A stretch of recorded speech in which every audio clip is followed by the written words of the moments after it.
मित्रांनो, सध्या सोशल मीडियावर एकच व्हायरल एम-एम-एस व्हिडिओची चर्चा होताना दिसतीये. म्हणजे झालं असं की सोशल मीडियावर काही दिवसापूर्वी 19 मिनिटं 34 सेकंदाचा एक व्हिडिओ व्हायरल होतोय आणि तो व्हिडिओ व्हायरल झाल्यानंतर एकच चर्चा होताना दिसते त्या व्हिडिओबद्दल. म्हणजे जसा तो व्हिडिओ व्हायरल होतोय तसा सोशल मीडियावर त्याचा ट्रेंड सुरू होतोय आणि प्रत्येक जण तो व्हिडिओ मागण्यासाठी उत्सुक होताना दिसतोय. म्हणजे मला तो व्हिडिओ हवा आहे, मला त्या व्हिडिओची लिंक हवी आहे, यासाठी प्रयत्न चालू आहेत सोशल मीडियावर. एखादा कोणी व्ह्यूजसाठी, लाईकसाठी व्हिडिओ अपलोड करतोय आणि त्याच्या खाली कमेंट्स येत आहेत की कोणाकडे जर व्हिडिओ असेल तर सेंड करा, please give me the link, comment करा, लिंक मिळून जाईल. अरे ह्या सगळ्या गोष्टी करण्यासाठी आपल्या आत्ताच्या या जनरेशनकडे टाईम दिसतोय. या व्हायरल व्हिडिओ मागचं जर सत्य जाणून घ्यायचं असेल तर मी 2-3 टॉपिकवर डिस्कस करणार आहे, जे बघून तुम्हाला समजेल की एक्झॅक्टली असंच झालं आहे. जेव्हा हा व्हिडिओ व्हायरल झाला तर आपण बोलू शकतो की हा जेन-जी जनरेशन आहे. आत्ताच्या या जेन-जी जनरेशनला काही फरक पडत नाही आहे की सोशल मीडिया कसा यूज करायचा, त्याचा डिसॲडव्हान्टेज काय होऊ शकतो, त्यांच्या लाईफमध्ये त्याचे परिणाम काय होऊ शकतात, याचा न विचार करता सर्रास व्हिडिओ अपलोड केले जात आहेत.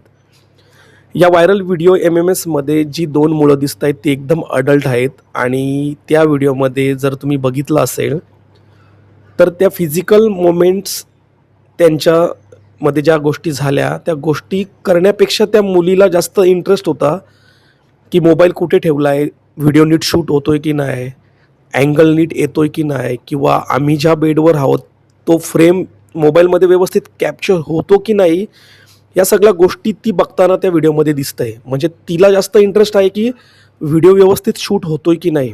आणि त्या मुलाचं पण सेमच होतं. त्या मुलाने पण त्याचा स्वतःचा मोबाईल दुसरीकडे दुसऱ्या अँगलला लावला होता आणि मुलीने पण दुसऱ्या अँगलला मोबाईल लावला होता.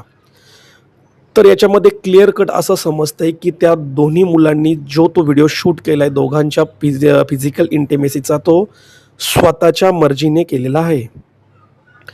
त्यानंतर मग तुम्ही बोलाल की हा व्हिडिओ अपलोड झाला कसा किंवा हा व्हिडिओ व्हायरल झाला कसा.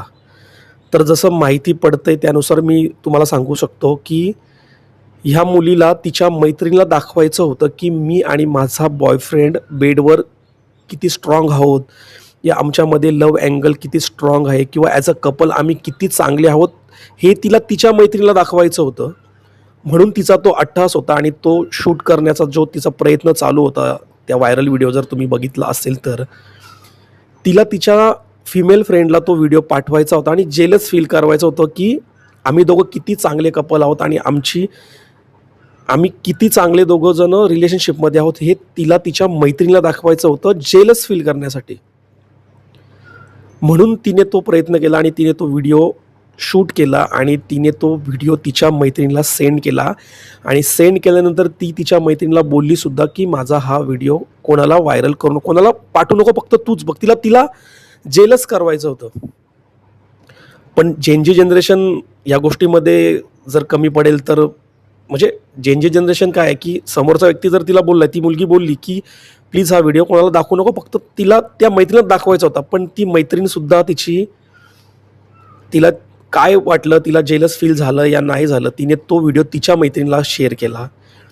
त्या मैत्रिणीने अजून थर्ड पर्सनला तो व्हिडिओ शेअर केला आणि असा करता करता तो व्हिडिओ ऑल ओव्हर इंडियामध्ये व्हायरल झाला. आणि एकच चर्चा होताना दिसते त्या व्हायरल व्हिडिओबद्दल की मला तो व्हिडिओ हवा आहे, मला तो व्हिडिओ बघायचा आहे, सेंड करा. म्हणजे आत्ताचा जनरेशन तो व्हिडिओ बघण्यासाठी एवढा उत्सुक आहे. सेकंडली मला एकच बोलायचं आहे की या व्हायरल व्हिडिओनंतर अजूनही adult generation, Gen Z generation influence होऊन अजून अशाच प्रकारचे व्हिडिओ बाहेर येऊ शकतात. म्हणून माझी एकच म्हणजे मला रिक्वेस्ट आहे की असे व्हिडिओ प्लीज शेअर करू नका. जेवढं होईल तेवढं ते शेअरिंग थांबवा, स्टॉप करा, किंवा ज्यांच्याकडे ते व्हिडिओ असेल तर ते डिलीट करा. बिकॉज अजून कोणत्या जेन-जी जनरेशनकडे हा व्हिडिओ जाईल किंवा लहान मुलांकडे व्हिडिओ जाईल आणि अशाच गोष्टी ते करायला बघतील आणि पुन्हा एकदा त्या गोष्टीचं त्या व्हिडिओला इन्फ्लुएन्स होऊन अजून असे व्हिडिओ बाहेर येऊ शकतात. सो ते शेअर करू नका, एवढीच माझी विनंती.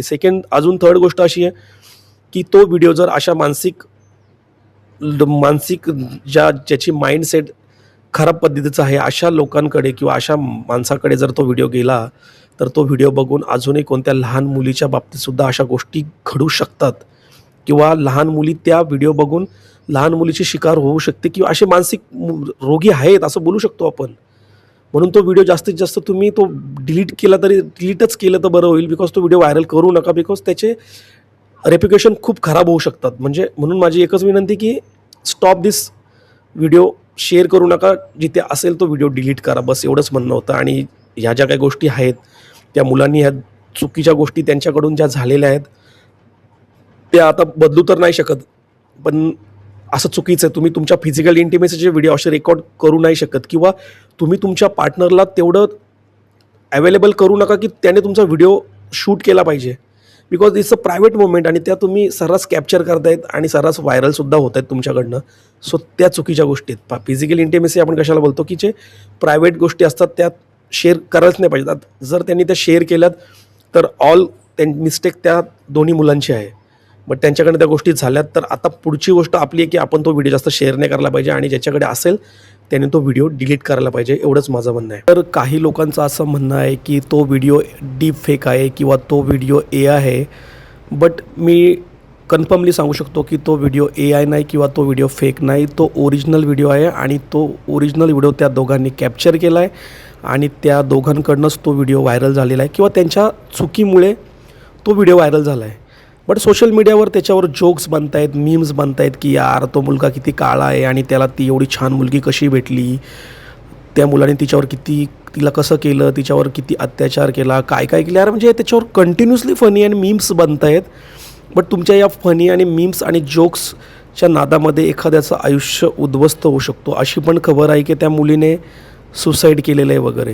जर तुम्ही ते खरं आहे की ते माहीत नाही, बट जर तुम्ही तो व्हिडिओ असाच व्हायरल करत राहाल किंवा तो व्हिडिओ मागत राहाल किंवा त्याच्यावर चर्चा करत राहाल तर डेफिनेटली त्या दोघां मुलांमधले किंवा त्या व्हिडिओला इन्फ्लुएन्स होऊन खूप काही गोष्टी घडू शकतात. म्हणून इट्स हंबल रिक्वेस्ट की तो व्हिडिओ व्हायरल नका करू. That's it. एवढंच बोलायचं आहे.